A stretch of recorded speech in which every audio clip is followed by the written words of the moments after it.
Synchronicity. This is Synchronicity. This is Synchronicity. This is Synchronicity. This is Synchronicity. This is Synchronicity.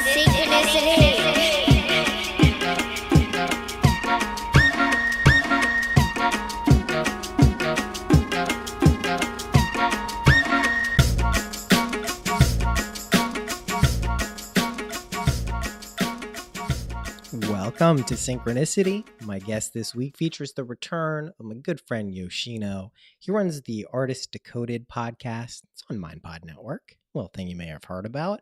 One of my favorite podcasts, truthfully.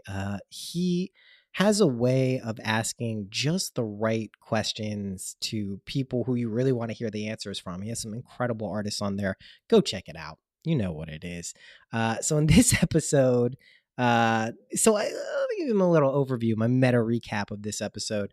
It starts off a little slowly and kind of like feeling our way around, trying to figure out what the theme that's going to emerge. And what I like about Yoshino is he's patient, and we kind of just like let the thing happen rather than going in with an agenda. And this is one of the things I like doing with friends, you know, more than someone who I found like a topic or a theme that they're involved with and asking them specific questions. Like, with my friends, like, let's figure out what it's going to go. More like a conversation. So that's what this one is. But towards the end, we really get into some fucking awesome stuff related to not only psychedelics, but the creative process, creative flow states, and just a whole lot of stuff out there that if you're an artist or an aspiring artist or think you want to be an artist, you probably are. Really, really, really cool episode. It just, again, Yoshino's a hell of a guy. 2 years ago, was it last year? Shit, it was last year, I think. God. We went out there and did the Mind Wave event with the that was a collaboration with MindPod Network and No Wave, the creative collective that's out there that Yoshino and Justin Hopkins run, which is, if you're in LA, downtown LA, anything, go check them out. And you may remember Asia, Justin's wife, was a previous guest on Synchronicity too. They're just really fucking cool people. So go check them out if you're able to. And we're going to be doing something again in the future. I got to straighten out my schedule for the next year. Kids make things like a little more challenging in terms of scheduling, or at least for my life. So we'll be figuring it out though. So stay tuned for that. That was probably one of my favorite events that I've been to, let alone put on. So that I'm really looking forward to that. So yeah, that's this episode.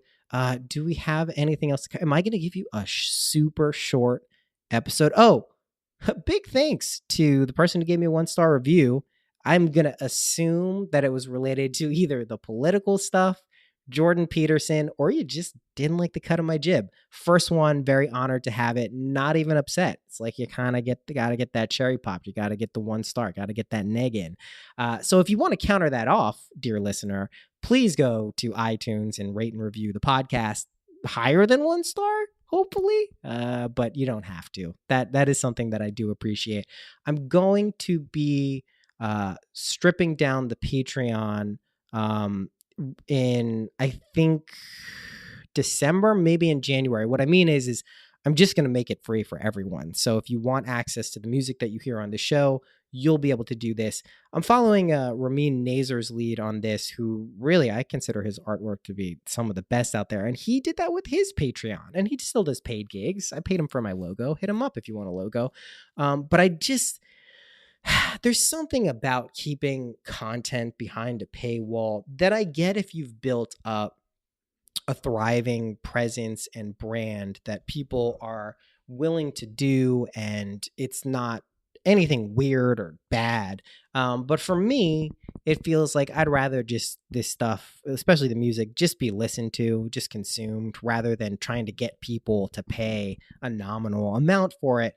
Obviously, if you want to donate and you want to contribute, that's totally cool. But I think that in the spirit of giving and just kind of how I would appreciate things were done, if fiscally possible.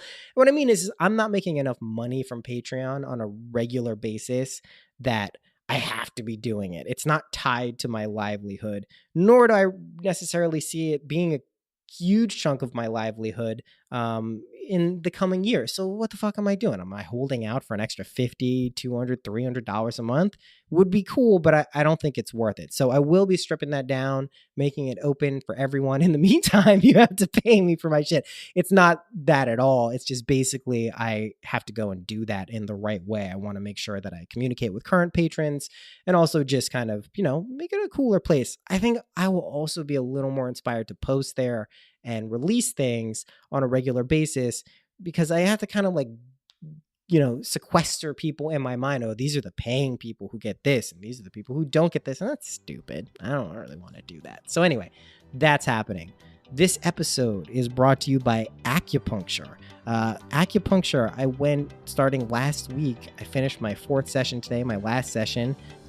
It's incredible. Go acupuncture. Go do it. Find someone who's awesome and good at it. I once went to a guy in Chinatown in New York, and he didn't speak any English, was a Chinese dude, and it was the worst experience of my life. I went, he put a lot of needles in me, and my whole body started buzzing. I started getting nauseous, and I was trying to tell him. He just left. When he came back, I'm like, I don't think something's right. He's like, no, it's good. I'm like, nah, this isn't good. But I found a wonderful acupuncturist in Red Hook. I will do an ad for her. I think it's Healing Ridge Acupuncture. Hopefully I'm not butchering that. I want to make sure I'm getting this right. High Ridge, that's what it is. High Ridge Traditional Healing Arts Acupuncture, Carolyn. Amazing. So if you're in the area and you want some acupuncture, I highly recommend it. This is a fake ad that turned into a real ad. So there you go. That's it, I think, for this episode. I have so many podcasts scheduled for the next few weeks that I don't even know how I'm going to get them all out. There's so many. So hopefully I don't go insane trying to record all of these, but I just know that there are some pretty cool guests coming up who you will be very excited to hear from. And that's it. Thanks for listening. And how are you doing, by the way? Are you having a good time? Venus retrograde got you feeling good? Kind of fucked my life up for a little bit, but I'm feeling pretty good right now. Take care of yourself. Have fun.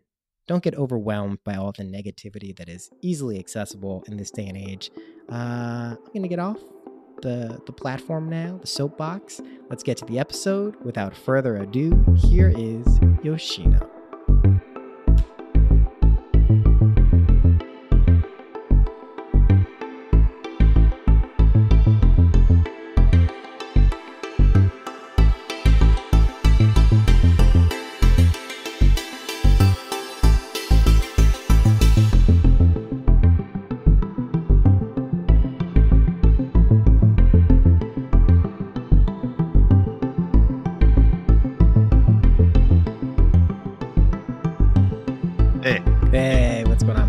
I don't have video because my Wi-Fi gets shaky when I use video.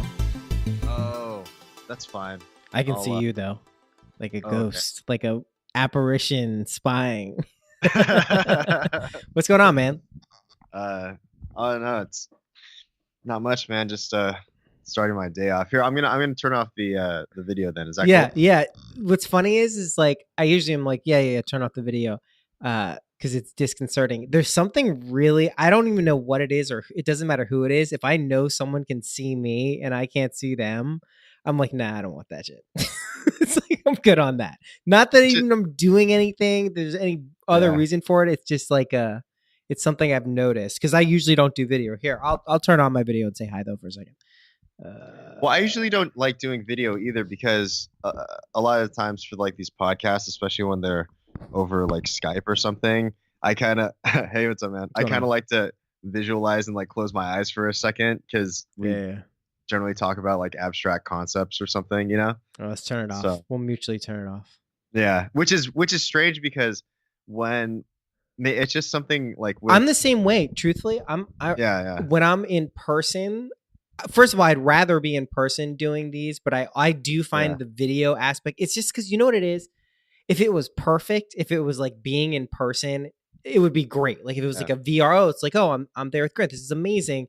But the fact that there's still some kind of like weird technological things in the way, it's like, I'd rather just hear your voice. I'm used to that. At least we grew up with that. So exactly. Yeah. When it's in person, you kind of like pick up on. I think it's a lot to do with energy. Yeah, You that's what I was pick gonna up say.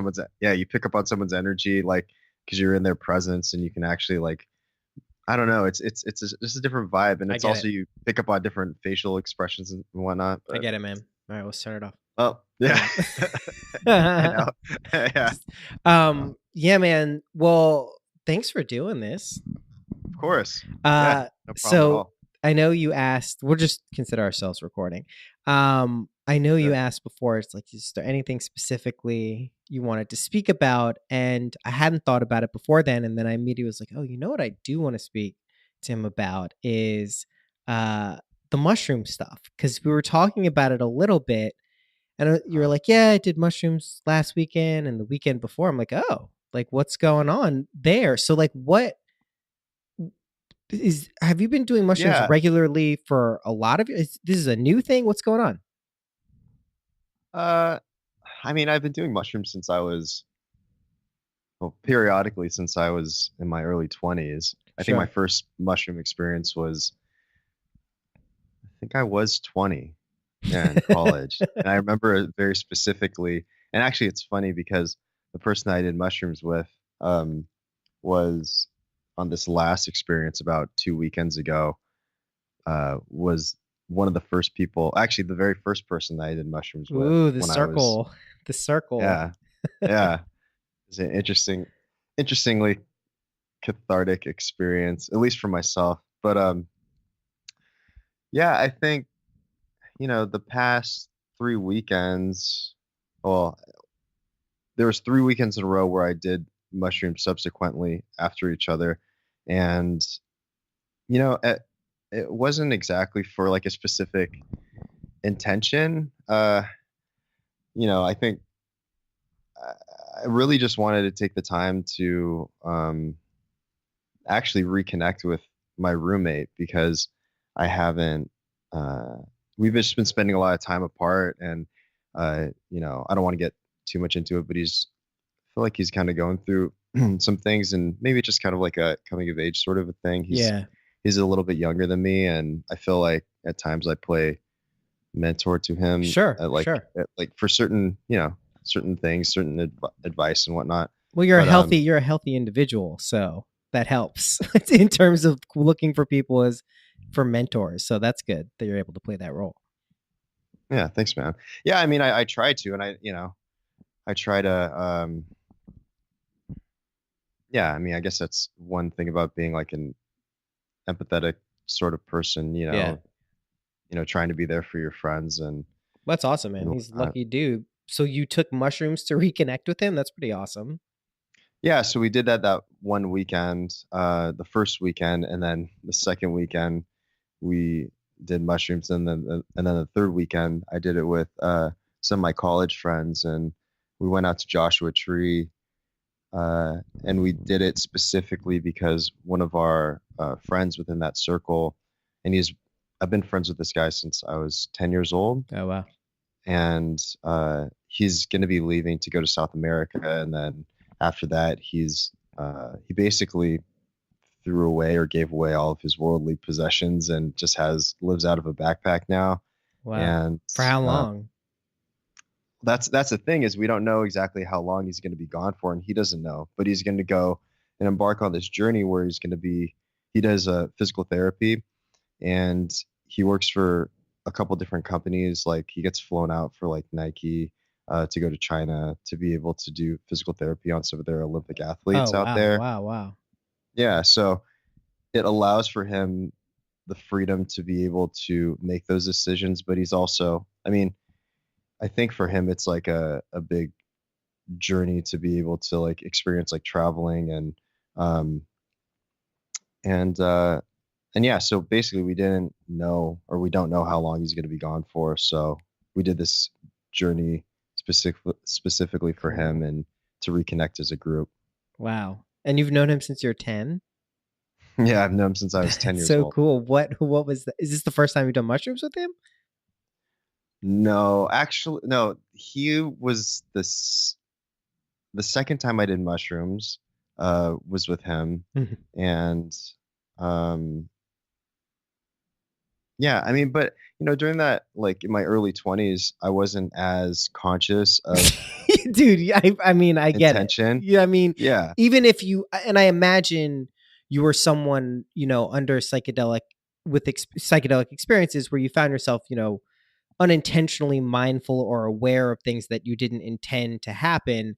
But yeah, man, I mean, the difference between now setting an intention or using it for a specific purpose, for healing or whatever it is in modern contextual uses, just the general cultural understanding of it is wildly different than when you're in college and taking mushrooms. So I mean, I totally get it, but still, obviously, what I think is so cool about mushrooms, and I want to keep going with the story, but they have this weird way of having this thread that just punctures space and time and links these things up in a very circular and like interconnected way. It's pretty cool. But yeah, continue. Not to digress. Yeah. Well, I think the thing with mushrooms, psilocybin mushrooms specifically, it allows you to open up, and it gives is essentially, like, the way I look at it is kind of like a portal to be able to allow yourself the vulnerability to be able to tap into something that uh to essentially tap into something of like the subconscious, you know? And I guess it depends on how willing you are to, because I have this, I don't know if it's kind of my theory, and it's more so like an observational theory. Yeah, yeah. But I think the more that, uh, at least from my experience, like the times when I have a better trip on mushrooms is when I allow myself to just kind of um, ex- experience, whatever it is that I'm gonna experience. And then I've noticed that with friends that uh, generally try to hold back or want to be in control of, Surrendering. Yeah. Yeah. yeah, exactly, yeah, of the situation, then uh, for instance, one of my friends on this experience, um, he was starting to have a bad trip initially because I think it has to do with something, yeah, like yeah, surrendering control of the experience, right? Yeah, which is hard for people like me and other kind of like, attentive or sensitive people who are used to that. It can be difficult to surrender that kind of illusion of control, which is what it is. And once you kind of just accept that it's an illusion, that's like the first layer of surrendering. But I mean, I know if you fight that, I mean, that's like, it's not going to be fun. You're going to get confronted with some pretty strong resistance that may be productive in the end, but, it's certainly not going to be what we would call a pleasurable experience for most people. Yeah, yeah, exactly. Yeah, I mean, going back to what you were saying about that thread, Yeah. um, what I was noticing on this particular experience is I kept on trying to extract certain meanings from the situation, but I think at least the older that I get, I'm more conscious of trying to extract philosophical meaning out of uh, random happenstance situations and building hypotheses from observational experiences. I like that. I like that a lot. That's not a popular scientific approach. I mean, this is something Jung and other people, put a lot of emphasis on, but it's, it runs counter to kind of the way that we like to statistically, large sample size sum things up. But I think it kind of opens up this door to like the more magical aspects of reality. What has kind of been your relationship or transition into viewing things like that? Well, I mean, going back to the whole, thread sort of Yeah. analogy, I think I've always been that way. Hmm. I specifically remember, uh, because I didn't really grow up in an artistic sort of family, but I remember in college, the only classes that really resonated with me were philosophy courses. Yeah. And I think I took two philosophy courses in college.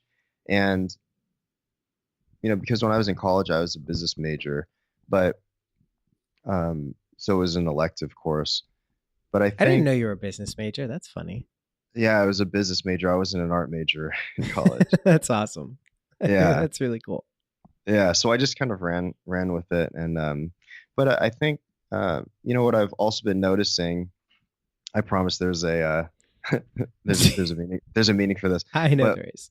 there what I've been noticing is, so for instance, I recently watched this film, The Square, and the interesting thing about this film is the director Ruben Ostlund. He was talking on this podcast called The Treatment, Hmm. and he was talking about how he takes these certain observations from reality and injects them into his film projects. And I was thinking to myself, wow, that's such an interesting way to purely observe art, and as an artist, be able to intertwine your experiences and then put it into reality or into your artwork. Because, um, and I think that's the most honest approach that you can have, um, because artwork can sometimes be really, what's it called? I guess really pretentious. And, there's a lot of like books on art theory, but really it comes to your experience. And then, and yes, I think you do need to know some art theory and art history, but in order to have an honest, sort of, what's it called? An honest creation through whatever medium it is, you have to, take your observation and inject it into the piece, whatever it is. No, and I mean, I think that touches on something that I've kind of really gotten in touch with through podcasting more than anything else, is the kind of the magic of the dynamic, unplanned aspects of creativity, whether it's conversation or music or art or whatever it is, your creative path, I think is what is really resonating with the broad. I don't know if it's always been like this. I mean, I do think it's pure, and I think that's what people resonate, but the ability to kind of get that out so quickly now and have something that where in the past, if there were any type of media or art, it would have to be like very much pre-planned in the context of ways to get attention towards it. Where is if you're just creating from that very honest place and pulling things from your life, I mean, that's what people love. That's what really like, draws people in. And of course, we don't have to get into the whole nature of art and the derivative art that comes, and art is a business, and all of these other things that are attached to this sphere. But yeah, man, I mean, I've certainly noticed that like that's like the coolest part about being an artist. I know a lot of people who probably wouldn't consider themselves artists, but a lot of the things that they're doing in their life, whether it's a job they've created for themselves or just projects that they think are interesting, a gardening thing, like that's definitely art too. So yeah, man, I think that's really cool. Hmm. That's Yeah.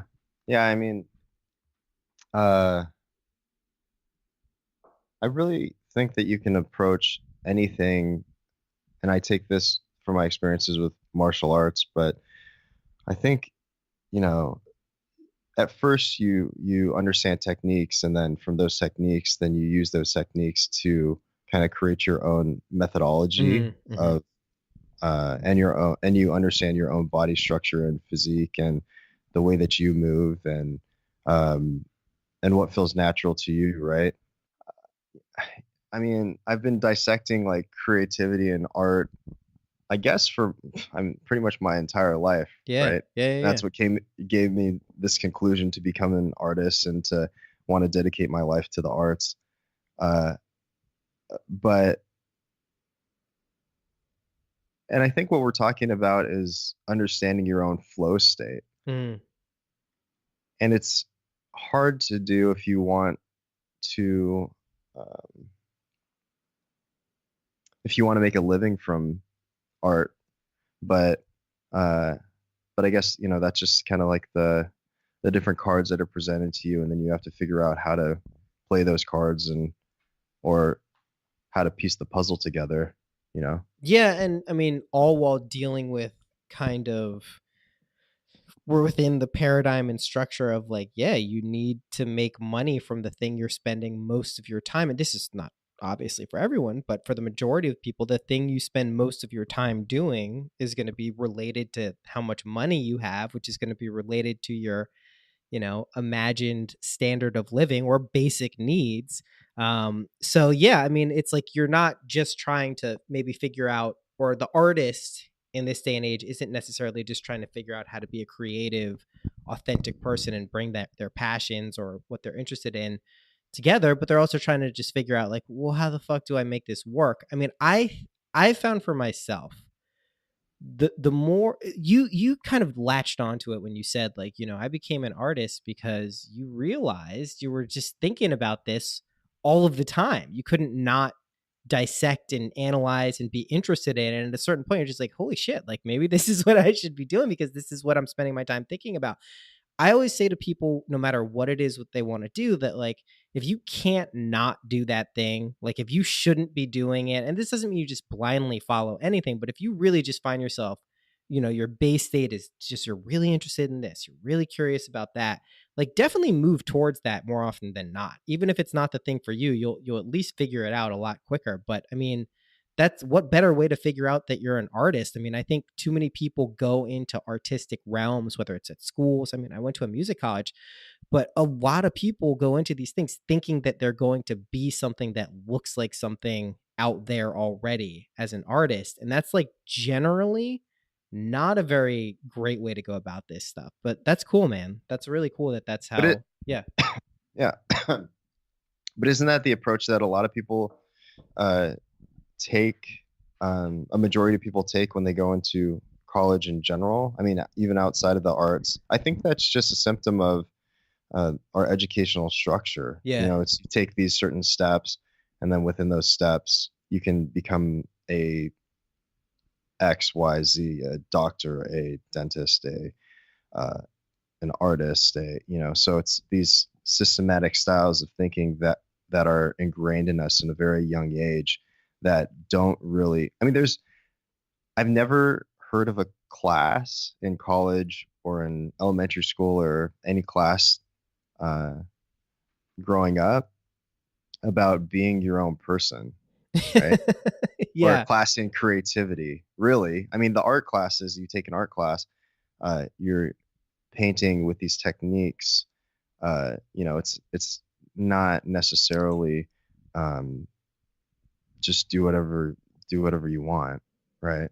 Yeah, no, and I mean it's not taught at a standard college how, I mean, I'm sure there are classes on creativity and all of these things, but I mean, I think there's so much that's not even something that I think you take like an 8-week class and all of a sudden like you do it. It just could potentially set you on a path towards being an authentic creative, artist. You know what I mean? But yeah, I agree. Like when you're talking about the educational thing, yeah, if you want to be a doctor, if you want to be a dentist, if you want to be a vet, systematic approaches, not just the only way to do it, but like, detailed kind of rote ways to do things are actually very useful.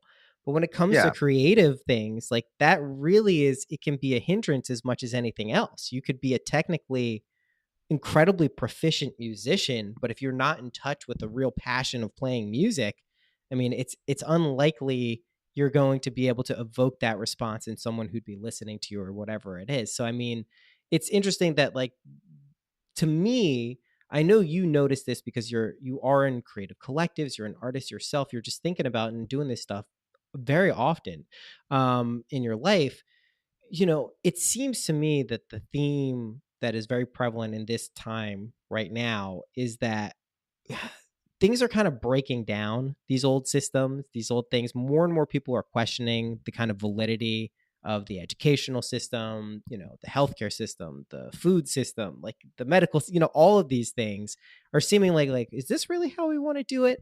And I think that really benefits people who identify as artists or creatives because you need to get used to that kind of, I don't know exactly what's going to happen phase. You don't have to embrace it, but if you do as an artist, it's much more helpful in terms of maintaining what you were talking about, like kind of a flow state. So it seems like mushrooms, it's not a surprise you were taking them, but I know we got kind of sidetracked from that, but you mentioned the first 2 times you took mushrooms recently. What was the third time like where you reconnected with the first person you took them with? Well, the third time most recently that I took it on that third weekend, it was a much larger dose. How much? And give comparison for the doses. 5 grams. Oh, nice. Yeah, so it's what that heroic dose, Terrence McKenna sort of thing, right? That's a minimum heroic Oh, dose. Us in the biz call that lightweights. I'm not just fucking around. oh really? No, dude, I'm literally just fucking around. 5 grams is there's a threshold. I mean, yes, you trip a lot harder if you're taking double that, but I mean, like once you're above like 4 or 5 grams, like it's much more potent than a smaller dose than that. So yeah, no, it's heroic. I'm just giving you a hard time. Oh, that's what we call them, lightweights. I love that. Um, yeah, no, um, yeah, I think this one, I kept on coming to this conclusion of connection and love, which Hmm. sounds very, I don't know, I guess a typical experience, but I really felt this sort of connection with the earth, and um, I don't know exactly how to describe it. It's really hard to put into words unless you've taken mushrooms, which I know you have, but and I'm trying to be as descriptive as I can. Um, but yeah, I guess I felt this sort of like grounding and this connection with my friends that I mean I feel, but it was definitely a much stronger response. Uh,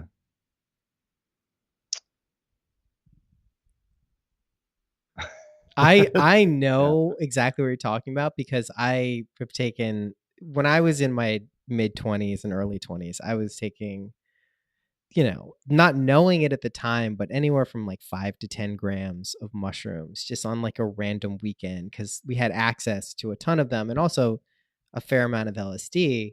And, listen, I had the mushroom experiences where for the next 2, 3 weeks, I'm just talking about unconditional love and no one has any fucking idea what I'm talking about in college. So, I mean, I get these profound experiences that it seems to ground you to. I mean, I do think it's a really powerful kind of reminder that there are layers of reality or experiences that are constantly around us that, just a slight change in our kind of neurochemistry with the aid of another plant, consciousness really just shifts things to, and you realize very quickly, I think on a high dose like that like there's infinite variations on that. You know what I mean? It's not just Yeah. like this one specific, experience you're having. I mean, there are literally infinite time folds of infinite varieties of experiences. I mean, I personally think mushrooms are incredibly potent and powerful, um, potentially healing modalities. But I've also found for a lot of people that they have a huge trickster element to them too, and they can go sideways What do you on you. mean? Well, I find the mushroom to be a very loving presence, but I also know that I've caught it. I've never really had a bad experience on mushrooms, to be quite honest. I'm just tempting fate here.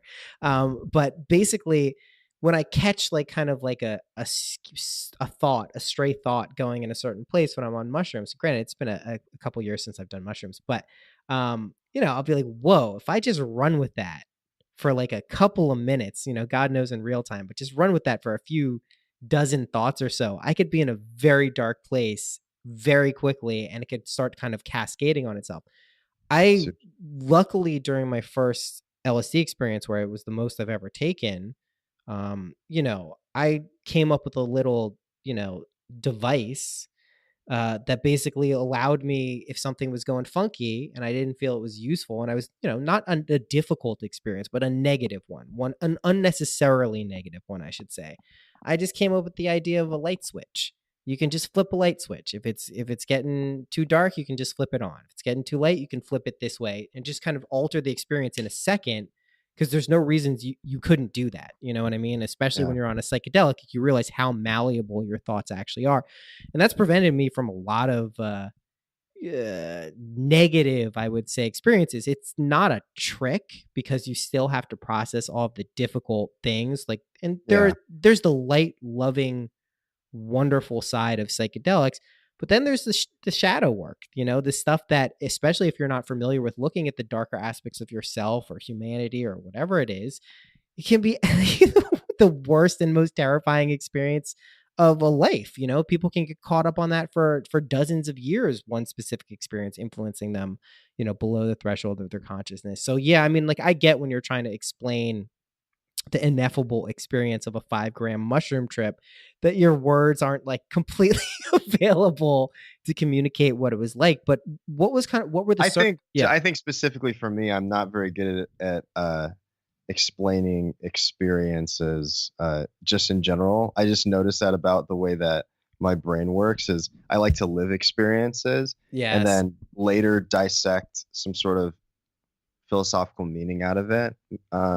But I'm not good at giving, like, some people are really good at telling stories, and I've noticed, and maybe this is just something in my head, you know, maybe this is just something in my head from early on, that when I was a kid, I was told, oh, you're not very good at telling stories, or I felt that with, you know, people around me, but it could just be something that's totally in my head and part of my programming that I need to like deprogram as well, you know. Yeah, no, But I think I'm very interested whenever you're telling me stories. So I definitely don't think that that's a shared reality for most people.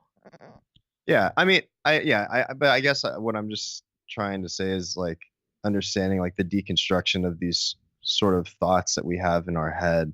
And I mean, even what you're talking about the light switch, you know, it's interesting how we have these sort of metaphorical approaches on like activating certain things in our minds, you know, like you're saying that, you know, to turn on and off your experiences. If it's a negative experience that you're having on an LSD trip, right? You look at it sort of like a light switch. And then, so for me, there's certain things in life where I think, I look at like pieces of life, these different sort of realities that you have, and it's all constructed, or sorry, it's all deconstructed. And then you have all these pieces to this 500,000 piece puzzle. And then it's, in order for you, you know, by the end of your life, you know, whenever that may be, you know, this puzzle will be constructed, you know. And I don't know, I guess I think about that a lot, about in terms of characterizing abstract thought is what I'm saying. That's, I mean, it's an interesting, I'm thinking about your puzzle, your 500,000 piece puzzle thing. I mean, it's obviously in linear time, you know, that last puzzle piece would be your final breath on the earthly plane. But it's interesting to think about it that the puzzle is probably complete in many different versions across, you know, infinite realms of reality too. And you could kind of move through each of those and kind of, you know, present this meta puzzle. I mean, it's just it's a very interesting thing, because I mean, I found probably the most useful thing about psychedelics to be, for people who are willing to let them take them there, is this fluidity of thought, and this idea to kind of go places where, you know, you're not leaning on previous knowledge as your only kind of like arbiter of whether this is valid or not.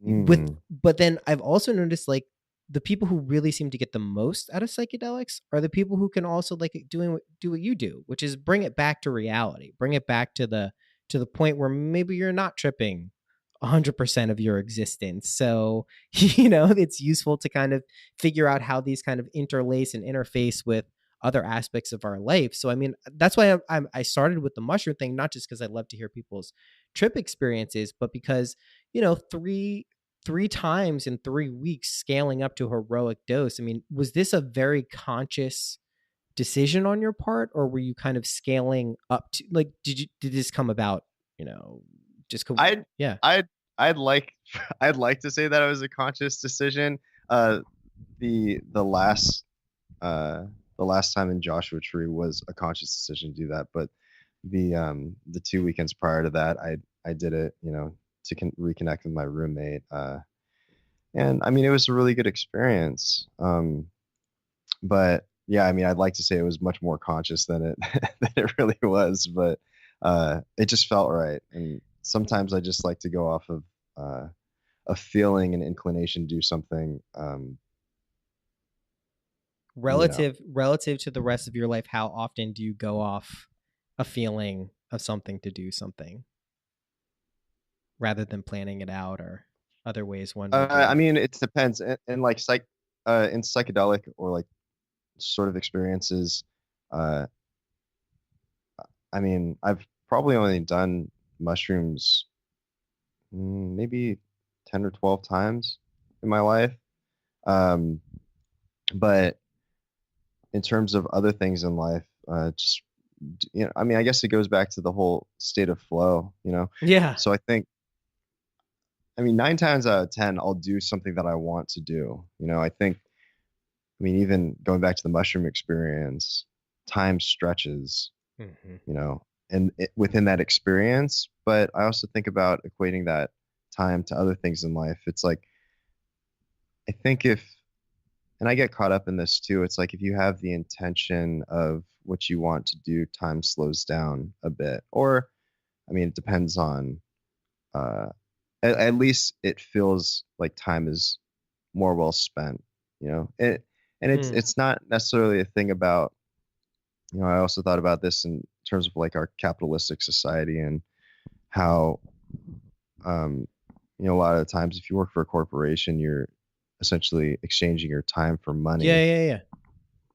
And I mean, I think there's a fine line between that. And I'm not saying that my methodology is necessarily better than someone that works at a corporate job, because there's certain securities that,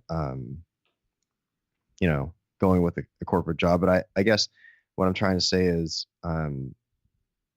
it's more about the intention of why you're doing that. Because if you have a corporate job and you're trying to support your family, and you know, there's certain things in life that present itself to you that, you know, you have to either take responsibility for, or um, you know, it just, certain things happen in life, right? So I'm not saying that that's necessarily a bad thing, but I guess for me and my happiness, um, you know, I really need to know that that I have control of what I can control, right? And also have the understanding to relinquish control when I don't have control. And you know what this sounds like to me? It sounds like a question of kind of alignment with what you're doing, because I think that also just encapsulates both aspects of what we were talking about, not only for yourself, but you know, someone has to take a corporate job or a job, you know, that they don't really like. That's not that glamorous, but it makes them more money so they can help their family. It's aligning, you know, yourself with those things in Exactly. terms of that's when I do feel like time slows down and both speeds up paradoxically too. You can get lost in something, Yeah. you know, where it feels like things are really slow, and then all of a sudden you pop your head up and it's like 6 hours later, you're like, holy shit, like Yeah. I've been working Well, on this. Yeah. exactly. Yeah. Well, I mean, no, I think there's a beauty in that decision making too, because, you know, if you need to take that job to be able to support your family, and you make that conscious decision to be able to sacrifice your time, in order, essentially be a martyr of your time to be able to support, you know, your family and the people that you love, um, there's a beauty in that too, you know. And I think that's where maturity, like true maturity, comes Yeah. into play. Because I know early on in my freelance life that, there are times where I was struggling financially, and I probably should have taken a job to like support myself, you Just so know. you don't go crazy and like torture yourself. Totally. Yeah, and I mean, I guess, yeah, exactly. And I think that, you know, there's those certain basic needs that need to be met, for your survival.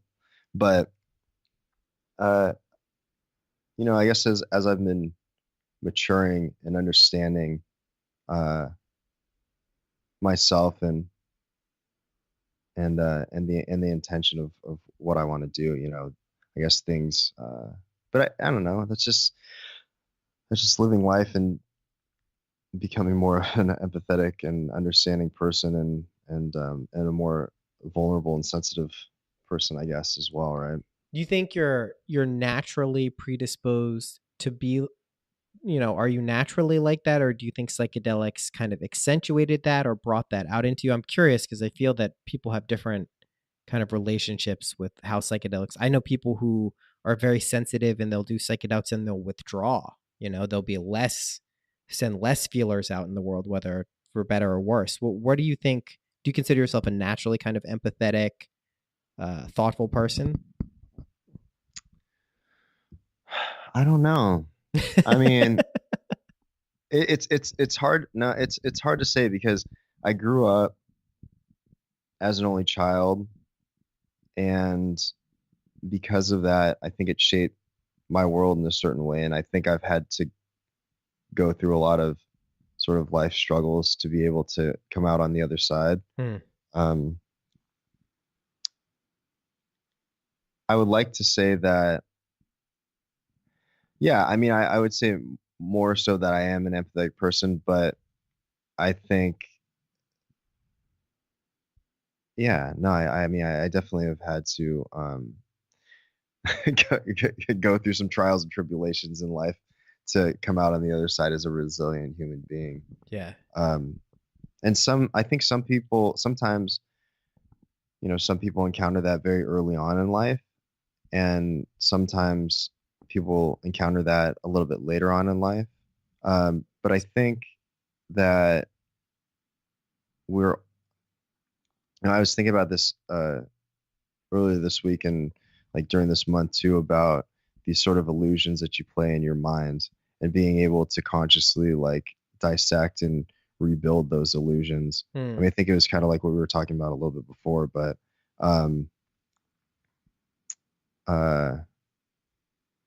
yeah, I don't know. Well, no, I mean, this idea of being able, I mean, once you're in that realm of kind of looking at thoughts and recognizing that you can deconstruct them and kind of rebuild new patterns. I mean, this is something that I think I first became like acutely aware of with NLP, neuro linguistic programming, way back. I mean, not way back in the day. This started in the 70s, I think. But back when I was in college, I want to say like 2003, 2004, you realize pretty quickly that people run so much off habit that if you can do anything to kind of interrupt that process, this is akin to like the stage magician or illusionist, doing a handshake thing and, tricking you. If you interrupt that process, it is an altered state of consciousness for people. And if you can kind of plant the seeds of positive intention or good behaviors or, ideally altruistic intentions, life starts to change. And I think also if you start weaving in that, I noticed you've really been doing just from our conversations, just getting the vibe of it, is living in the moment, kind of accepting kind of the mysteries and flow states that evolve from that. Also recognizing that that's not always present. But if you want to tap into that layer of reality, it certainly is accessible. I mean, I think these are things that, these are real, like, this is what an artist does. I think it's hard to put into words a lot of these experiences, but like to me, when I look objectively from the outside in, is just from us speaking last time, you told me about these 3 mushroom experiences. I was like, oh, that's super interesting. And I don't think you had done the third one yet. I think you were going up to that one, and I was like, oh, that's 3 in 3 weeks. That's like significant. Just the number 3 is popping up there. And I mean, do you have plans to continue to use mushrooms specifically or any other psychedelics to this end, or are you just kind of enjoying letting them naturally manifest in your life when they will? I'm more of a person of that. I mean, I rather naturally let it manifest in my life, and I guess it just, I think I think because I'm so structured in certain things within my life, like working out and um, using a schedule, uh, and kind of like living by this a certain like regiment. I Yeah. like in order for me to live a happy life, I need certain like regimented schedules in my life, me personally. But then I also need certain experiences that are contradictory to that, to be able to balance those things out. So, uh, so to answer your question, uh, yeah, I mean, so the psychedelic experiences, I have a feeling of when I know it's the right time to be able to do that, because I don't want these experiences to be what's the word for it? Automatic. No, not automatic. I just don't want these experiences to like I want to be in control of like when I do it. I don't want to be those experiences to be habitual, you know? I gotcha. Yeah, I like just Yeah. doing For it. for me. I think there's other, there sometimes in life, I know a lot of my friends that microdose on acid and microdose on mushrooms and um which I think is Have you fine have you done if that? you're I've microdosed on acid just like very briefly. How Um, briefly? mm,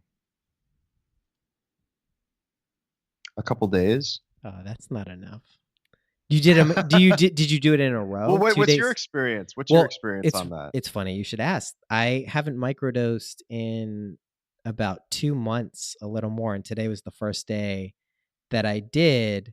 And to me, it's and I microdose LSD. I found psilocybin to be completely overwhelming, even at what were supposed to be sub threshold amounts. I was just like, no, I feel like this is just a mini condensed mushroom trip. This isn't what I was looking for. The microdosing, I mean, is really it's an incredible kind of reality loosener for me. I've done it where I do it every day for 5 days, 7 days, and I've done it on the Fadiman regimen, which is once every fourth day, for 3 months. And for me personally, I didn't have any real specific intention. I was actually really cautious. Like, I didn't want to fall into the trap, like, oh, I need this to be creative, or I need this to be productive, or I need this to be more balanced. So I was just like, you know what? Let me see how it just kind of like seeps into my life. And I found all of those things to be totally present in it. And it's definitely not just a placebo thing for me. Like, there will be a certain point in the day where I'll be like, oh, that's a choice I probably wouldn't have made, but is nonetheless a positive decision on my behalf. So, I found it to be an ally in that regard. But I do think the key with microdosing, I mean, just as if I was going to give some anecdotal, wisdom here, is stick with it for a longer period of time, but not as close together, because that can give you these little reference days of like, okay, I know it's coming up, and then you'll get used to it. But if you do it like 3 months every fourth day, you'll have these little like beacons and little signposts along the experience. You can be like, was that anything? Was it productive? Was it not helpful? But I mean, I would give it more than 2 days, just because it's you also, just to be clear, might be someone who you don't need that. You know what I mean? Like, all this stuff works differently with all of our neurochemistry and biology and epigenetic, all of this stuff. Like, Yeah, that's important to remember. I think whenever we talk about any of this stuff, like, it's very unique to the individual. There's not like, oh, yeah, this is for sure. perfect for you. Um, I love microdosing LSD, in short. Yeah, yeah. I'm not. No, I'm not saying. Yeah, I'm definitely not saying it's like a negative. Yeah, no, I get that. I get that. Yeah, it's a negative thing. I think. Yeah. No, I mean, I'm definitely open to the experience. I think I haven't put myself in the place where uh, I'm so I'm so regimented by like, and maybe this is me needing to deconstruct that a bit and Mm, mm. to go into the next wave and not be so regimented into uh, onto my calendar, Well, for instance. isn't it hard to be regimented when you're on 5 grams of mushrooms? It's like it's the Oh, least regimented experience in life, basically. oh yeah. I mean, this is gonna sound ridiculous, but I tried to cook because my friends gave me this responsibility because I like to cook for my friends a lot. Oh my And god, on 5 grams of mushrooms, yeah, I took the most out of my entire group. and you're the cook. And You should be using fire, of course. yeah, it was not good. I literally tried to use all my brain capacity to make whatever it was that we were about to eat. I think it was like sausages or something like, and uh, it didn't turn out good. The whole the whole house filled with smoke, and I was just there, like rendered useless to this experience. And That sounds right. I mean, That sounds about right. I mean, yeah. honestly, it sounds a little more advanced than probably where I would have gotten, which is it sounds like you actually got the fire to come on at some point. Like I would have been mystified on how that process was working, just to be clear. Yeah. Dude, Yeah. that's hilarious that they made you the cook. Something similar happened to me and Alexis not too long ago. Luckily, it wasn't 5 grams, but we went to this party in Westchester and I brought microdoses of LSD and not microdoses of weed chocolate. And so it's like, all right, we're off. Like we don't have Eli, we don't have to we have no responsibilities. Let's get a little loose with this stuff. So, I'm not taking like an insane amount of psychedelics, but everyone else there took mushrooms and we got designated the appointed not only cooks, but go out into this town that we had never been in. Pretty loose, I would say, and get supplies, dinner, come back, like prepare it. Wow. It was fucking insane, man. Luckily we were not on 5 grams because that is impossible to do if you're Yeah. in that. But dude, that's so funny. They made how much were Yeah. they on that they thought that was a good idea? That's just that's Like hilarious. 2 to 3. It's so funny. Yeah. Dude, so tell me what's going on with Artist Decoded, just because I routinely go through these phases where I pop in to MindPod Network podcasts, and I always love listening to yours because I Thanks. think what you've kind of elucidated here in our conversation, and I get this vibe from you and having stayed with you, is like you are pragmatic and logical in the way that you kind of analyze and deconstruct these things. And I think that really shines in your podcast because you're asking like really interesting questions and insightful questions. And it's like, I think that's where you really shine with this stuff, especially in the podcasting world. But I also know from our own experiences that this is like a very transformative thing to do. So what has it been like for you? I mean, how many episodes have you done at this point? I think we're on 107. Yeah, 107 is going to be released next. Yeah, man. So like what is 107 episodes of talking to people taught you? I've learned so much. Man, well, I've realized that, I always ask different artists and different people that I bring onto the show about their experiences as a child. Yeah. Because I think part of creativity is being able to tap into that childlike sensibility that you had as a kid. Totally. And whether that was nurtured or not, I think that can manifest itself in different ways throughout your adult experience. And I've learned that, and I've also learned that when artwork becomes popularized, or it becomes where a large amount of people like certain artwork, or attuned to it, or it becomes successful, is because it's more of a reflection of the time period, I think. And I think it's similar to when you watch a film. Generally, when you ask someone, "Oh, what did you think about this film?"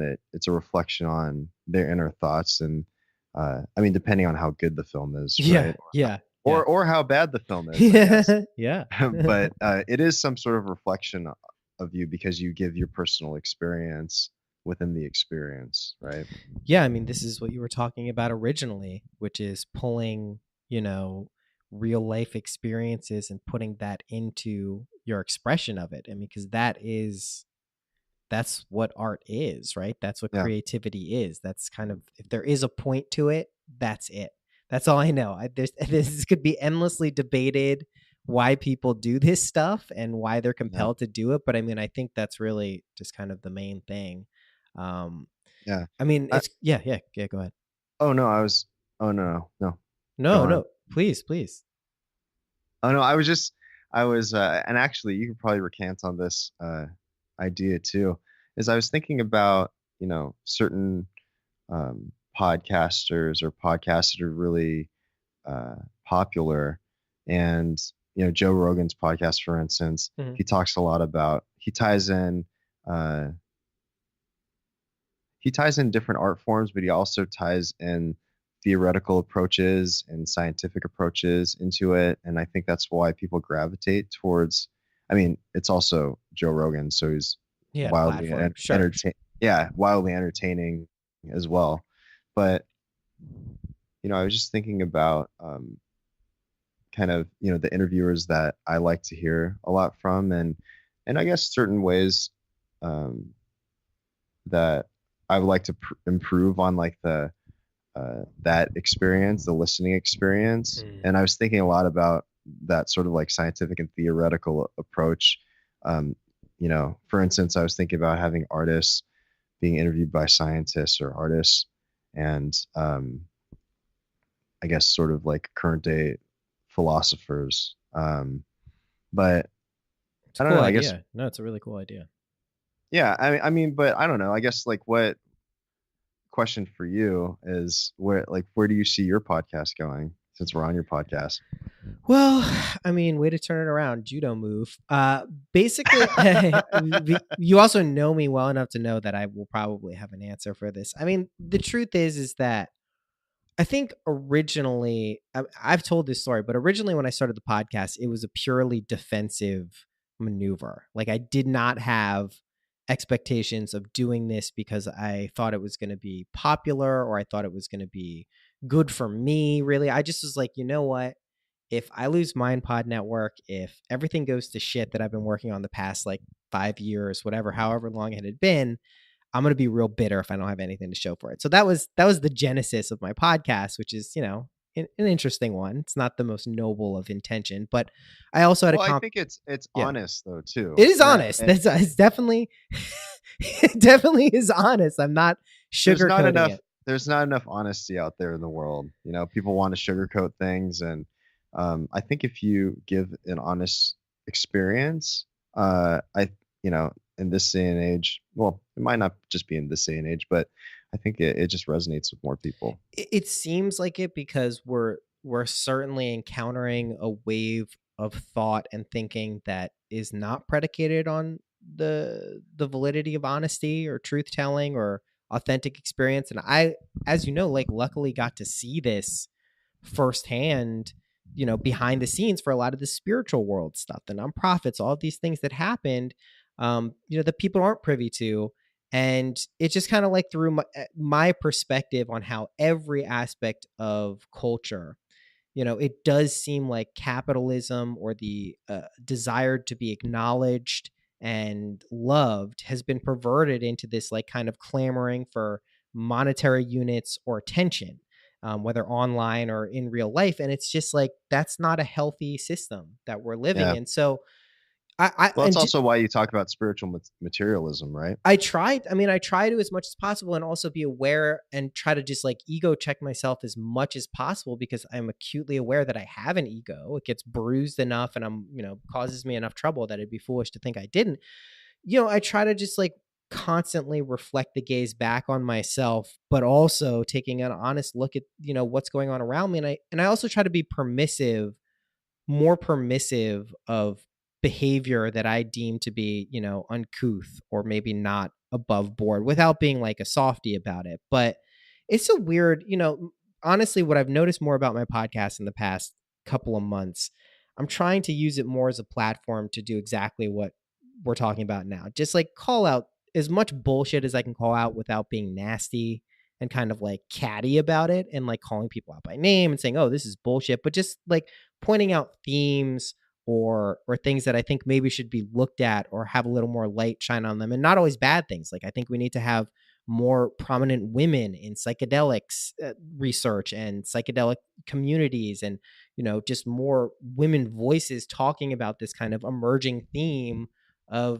divine feminine. But because I think people are ready for this thing, so I've been noticing that is kind of where my podcast has been. And just to be clear, there was certainly a period where my podcast was getting more and more popular, like a year and a half ago or something, where like I fell into the trap of being like, oh, I got to make this a thing now. And our friends, Sean and Cass, like they they kind of showed me the light in terms of like how to run a really cool podcast. Is like, don't pay attention to your numbers, don't pay attention to making money from it. It's cool if those things happen, but what people really love about podcasts is that there's a dynamic energy from good conversationalists that you can't really fake.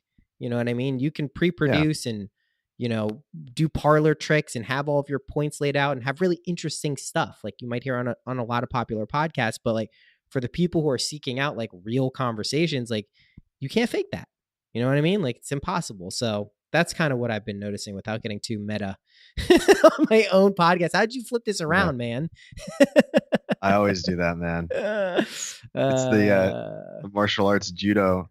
It really is. And I know it's a big part of your life too. Well, dude, so I'm a curious person, man. I like asking questions. I think you're a curious person as well. Like, why would you start a podcast if you weren't? Or why would you continue a podcast if you weren't? Well, that's the thing. Like, it's such a, first of all, it's a wonderful kind of trick and way to get people who you otherwise wouldn't be able to connect with, whether you knew you were going to connect with them or not. It's just a really cool way to do that, especially if you've been doing it for a long time and people can see you're just not like a total schmucko. Like, it's kind of like a very powerful tool for kind of maybe getting some people. Like I was able to get Tim Heidecker on here, which in a million years, I shouldn't have been able to do that. I'm a nobody.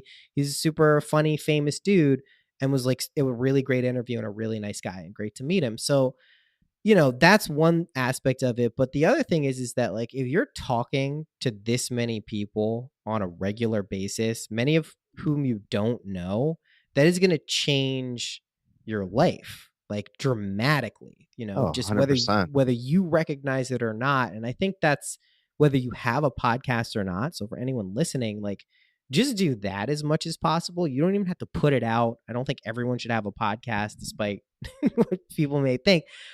I do think that if you can just broaden your horizons and realize that it's easier to speak to some people than you would have, thought possible, your life can be immensely enriched by that. And then like, one of the other things I definitely want to talk to you about is this idea of like kind of surrounding yourself with a community of people who you think are doing cool things and help bring out you doing cool things. Cause I know like if anyone has done that, it's certainly been you and what you're doing with Justin, just kind of the extended crew out there. I mean, like, have you been doing that? Is that a function of you being an only child and trying to find the others? Did I just break down your psychology? Sorry. Sorry for the psychoanalysis. No, I like psychoanalysis and psychoanalyses. I try to psychoanalyze people all the time, whether I'm conscious of it or not, as well. So when it's flipped around on me, I think it's fascinating, and I don't take offense to it at all. Awesome. Yeah, I mean, it could be a symptom of me being an only child.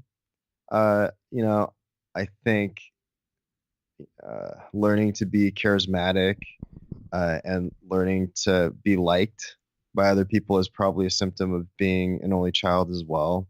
And also being attuned to social situations and understanding the context of social situations and essentially like gaining friends and whatnot. That sounds super robotic. Gaining friends. I am gained 2 friend units added to collection, stored for later use. You are mine forever. That wasn't my intention to make it sound robotic, but you know what I mean. I think it was interesting because I was talking to Tunde Adebimpe from TV on the Radio. Yeah, I recently had him on my podcast. We did a show with him. And I think that's it. It's about trying to create with friends. And if you can do that and people can pay you to do that, great, right? Yeah. I've even heard different podcasts. I heard this podcast with Gary Oldman, the actor. Oh, I love him. And he was talking about how, he goes on set. He generally knows most of the people from the grips, from the lighting department and art department, and he's just friends with a lot of these people. And I think that's how you can, in any field in general, is just to be able to, I mean, and not in a fake way, but try to really like be empathetic and Connect understand with people. Yeah. connect with people. Yeah. And, um, you know, and I think that's just how you can be happy with continual output and to be able to nurture that continual output. You know, I was thinking about also just, um, that's kind of what keeps me going is Yeah. the continual nurturing the continual output. Yeah, I mean, I've noticed the same thing. I've not, in a creative collective per se, but what I've done just kind of naturally with my pod network and just groups of friends in general is I don't think a lot of the things that I've done in life that later on looking back, I'm like, oh, that was a pretty cool thing, would have happened if I didn't have some level of encouragement or assistance from immediate, whether it's friends or family or just people I'm connected to. And that's like a really important thing to remember because I think it can get to be very lonesome as like a person in life, especially where this technology kind of can isolate us, even though we're seemingly connected via it often. For sure. It can be very difficult to realize just how important it is to really truly stay connected. And that's, one of the reasons I appreciate our friendship so much, is because like Aw. well, no, it's true. I've always been the type of Thanks, person. man. It's the microdose talking. See, I'm telling you, do the microdose. It makes Good. you. I love it, man. I love it. Yeah, me too. But I've always been the type of person who, for better or worse, and some friendships they suffer for it. I'm not always on the phone with people all of the time, but I like my friends to know that if they ever really need me, if they ever really need to talk about something or do something, like I'm the type of person who is there. And that's like, maybe viewed as, oh, well, you're not a great friend, you're not connected all the time. But the ability to seamlessly move in and connect with people on a deep level, even if it's not often, I think is a really important skill, for people to kind of, because it's hard to stay connected. How many people are you supposed to have in a tribe before you lose? Like 150, right? After that, it's like your brain can't process the additional people, supposedly, right? That's what Yeah. what the number is. I'm pretty sure with technology that's quadrupled. It's got to be, right? I mean, like, just like if you go by like a somewhat curated Facebook friends list, like I think I have like 900, maybe. God knows how many, like, and I know these people. These aren't randos. Like I know that I've met and hung out with almost all of these people. It's like 700, 800 people. It's fucking insane. Yeah. So yeah, I think, what I'm trying to get at is I think it underscores the real importance of finding your tribe, whether they're someone, because listen, there are going to be people listening who aren't in a big city, who don't already have a group of people they're connected to. And they're like, well, where am I going to meet these people? It's impossible. I don't have an art collective near me. I don't have a podcast network where I can meet interesting people. But if you just like find these people out there, in the world who are doing shit that resonates with you, you'd be surprised how you can actually be a part of it in a really substantial way. Cause I think everyone is looking for this sense of community right now. We see it fracturing apart in like every aspect of our life that are presented to us online, politics, and culture, and all this stuff. But like, if you look at what people are really trying to do, they're just trying to come together more often than not. So yeah, man, Exactly. I think it's really fucking cool. Just the whole no wave thing. I've just been so impressed with you and Justin, just how you've kind of like put this thing together that it seems effortless. I know that it's not because I watched you guys like put together and get together this space for the event we did. So I know it's not effortless, but the vibe of the thing is like so fucking cool and pure that, it's a pleasure knowing you guys. Oh, thanks, man. Yeah, man. Yeah. I mean, I feel the same way. And it's interesting, what you're saying about that sort of like tribal ideology. I think about that a lot. Yeah. And I also think about that stepping into other people's tribes. And and this is kind of a funny experience, but I was talking to Justin Hopkins, Yeah. for people that are listening out there. Actually, Justin Dashur Hopkins, now that he's married. Oh, very cool. Yeah, it legally changed his name. That's amazing. But yeah, but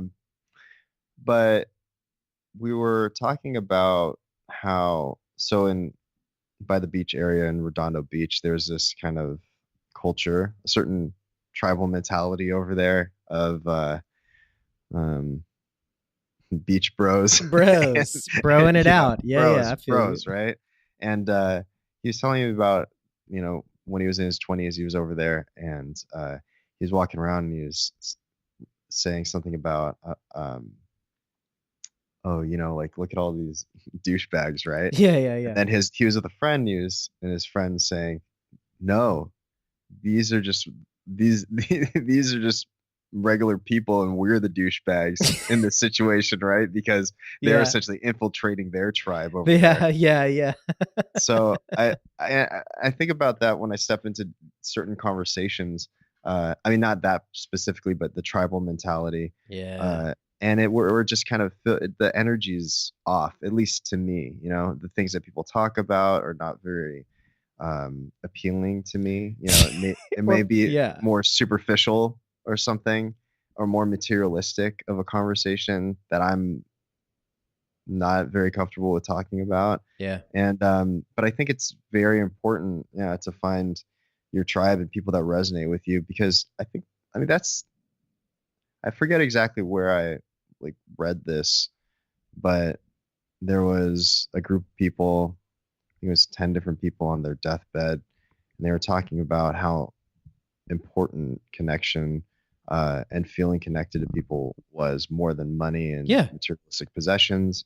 And I think that's true, and it's good to be able to nurture that and to really hold close to people that love you and that you love, and not to take that for granted at all. Yes. Right?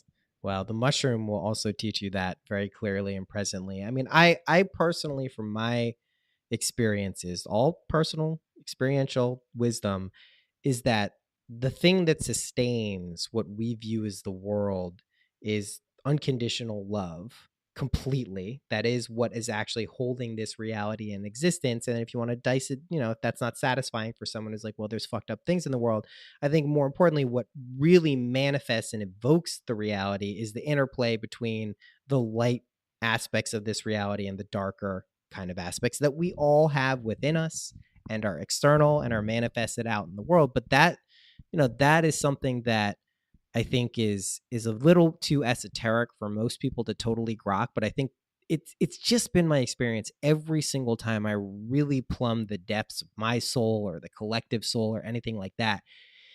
It really does feel like a pretty safe space, and it does feel that we're also somewhat constricted in bodies and in physical form. And if you can kind of just be open to that as a potential possibility, it seems like life can open up in a lot of different mysterious and interesting ways, which I think everyone should, have the benefit of experiencing as much as possible. So, For sure. Man. Well, all right, let's have three. This has been fun. This is, what this conversation was like? It was like, we had to get a old car started, and we had to work on it in the beginning, and all right, let's get it going. And it revved up and it got better and better. And now we got a awesome machine that's humming along the highway. For sure. I think it's hard for me to contextualize certain things because a lot of my thoughts are kind of exist in the abstract, which is, I think, a reason why I make sort of or I'm attracted to surrealistic sort of art forms. But I think that's also a reason for the podcast, is trying to be able to contextualize and dissect random happenstance and put it into something that is more fluid, I guess. Yeah, man. That's a really just cool theme. That's fucking cool, man. I get it. I really like it. This has been really fun. So let's do the 3 questions, see if they line up from last time. What's your favorite color? Black, man. Okay, that I know is the same. What's your favorite number? Oh, favorite number. Did you ask me this last time? It might have been before I started asking them, but I'm almost positive I knew it was black for your color. What's your favorite number? We'll see if they line up or if they exist. I don't know, man. I think I'll have to go with 0. Wow, that's an unusual number that almost no one picks. You could also just say circle. Circle is 0. What is your favorite animal? Favorite animal. I want to say a dog, just because of the accessibility. You want to say that, or are you? Is that your final answer? That is. I think I'd like to say dolphin though. Nice. That's my favorite animal. Really? Yeah, it really is. Really Dolphins is. are extremely intelligent. They're incredibly. They're mystical too. They're incredible. are. I love dolphins. They're a shitty football team, unfortunately. I'm a huge Dolphins fan for football too. It's quite a hellish experience, Yeah, but yeah. they're wonderful animals. All right, last question. What's a practical tip that's helped you in your life that you could share with people listening? Could be anything, mundane, profound, anything. Practical tip.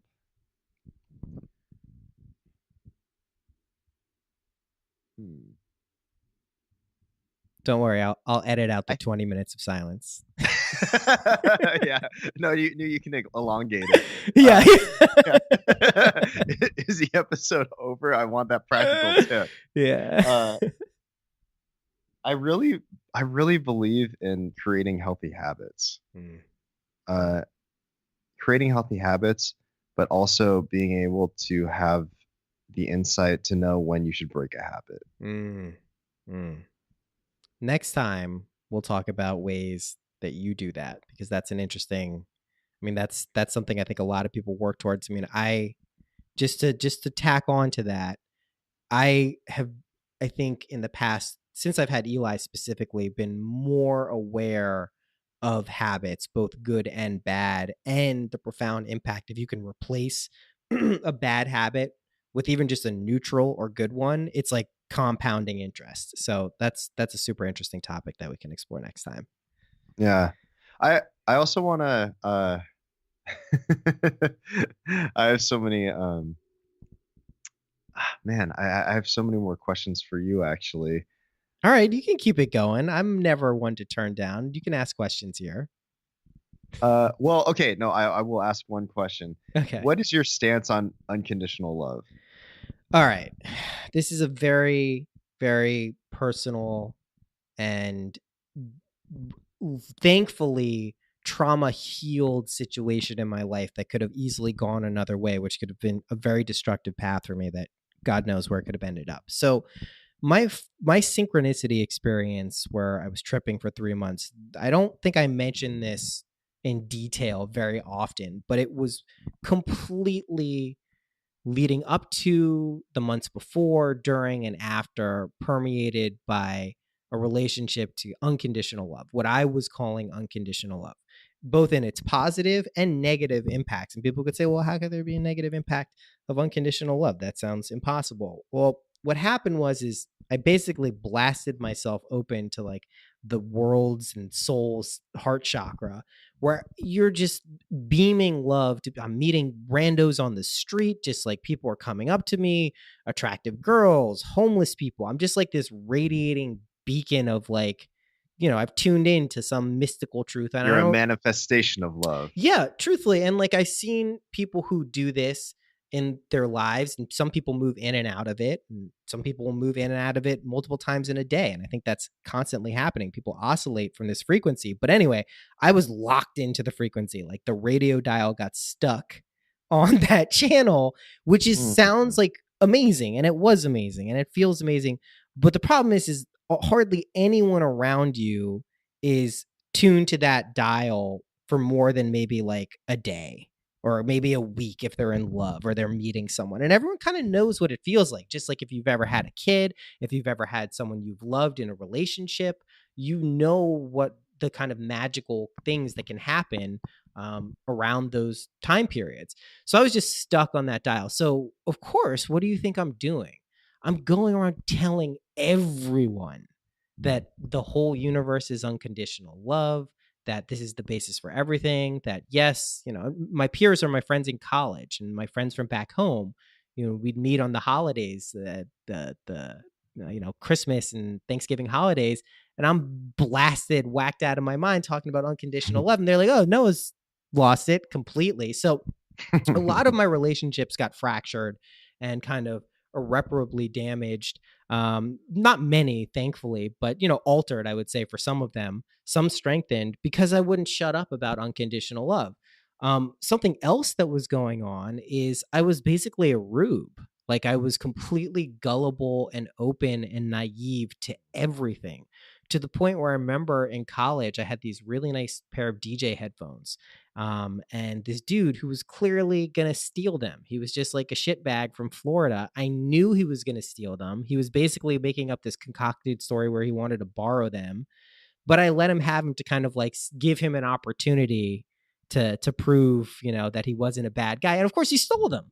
It was just like stupid shit like that. So I think when we're talking about unconditional love, it's like, it's really important to know that there is a sustaining kind of life force that really is a loving and warm and deep presence, but you can't just artificially or in a detached way tune into that and neglect the other aspect of whatever your responsibilities in life are. Now, that varies depending on where you're from.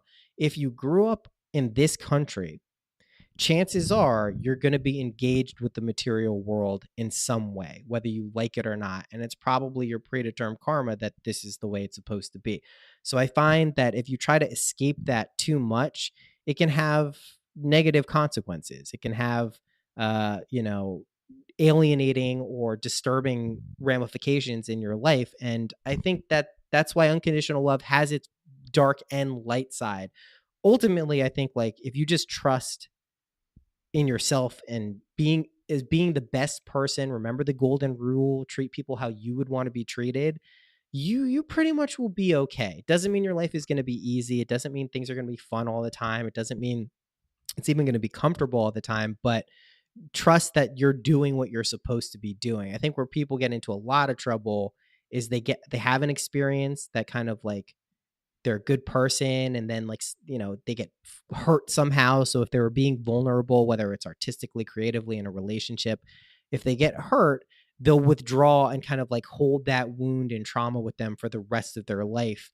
And it's just not, I think there's too many people doing that. So when they hear a term like unconditional love, they're like, that's bullshit. Like, yeah, you can think that, Mr. Naive person. So when I talk about unconditional love, like, I do try to look at it as from many different perspectives as possible, and not just this kind of like, yeah, everything's going to be great. It's unconditional love. It's like, oh, well, we're also still in a world that we can easily agree it's not just unconditional love all of the time. So, yeah. I like it. Yeah, man. All right, man. Well, until next time. Thanks for having me on your podcast, man. Yeah. Synchronicity by Yoshino. Yeah, exactly. That's this episode.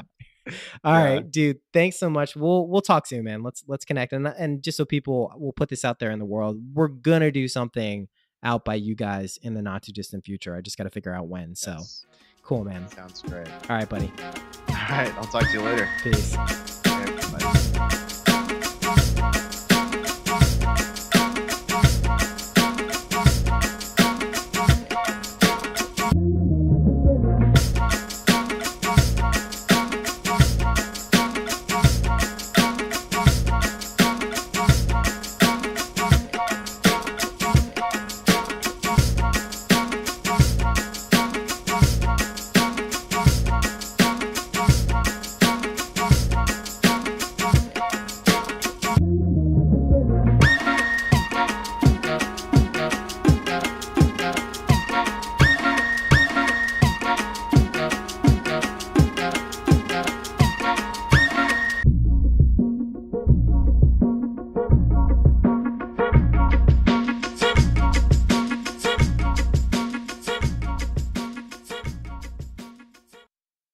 Thanks for listening to this episode. I hope you enjoyed it. Go check out Yoshino at Artist. I think it's -decoded.com. Can I make sure that I get this right? I'm very prepared, as you can see. Let's see if my memory. Nope, no hyphen. Made that up. Artistdecoded.com. Go check it out on iTunes. Again, some really fucking cool interviews there. So go check him out. You want to support the show? Rate and review it. That's it. No more Patreon stuff. Yes, please, by all means, donate if you feel so obliged to do so. But truthfully, just rate and review. I think the more this show can get out there, the better it is for everyone. Oh God, that sounds super egotistical, but I have experienced that. My experience has been that the more people who hear this show, the more feedback I get that validates experiences that they've had related to synchronicity, or it's filled in terms of not content that feel related to their particular spirit outlook perspective. Because a lot of times, like, when we talked this end episode, you like, Yoshi asked me podcasts about, a lot of times you can feel like you're getting taught by someone who knows everything, that teach you because you don't know. I think it's to the real person. Also comes of people thinking that even dead or qualified or have wisdom to impart on other people in a structured format. And quickly does that lead to adopting a particular persona or ego getting in and thinking that you got the gift, the touch.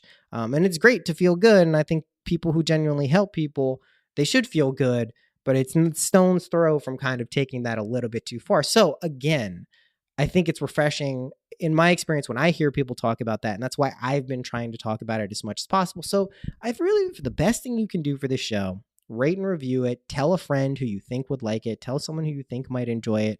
And if they wouldn't, that's cool. There's no big deal. But that is an honest request from me, which I rarely do on this show. But that's it. Feeling pretty good. I will see you next week.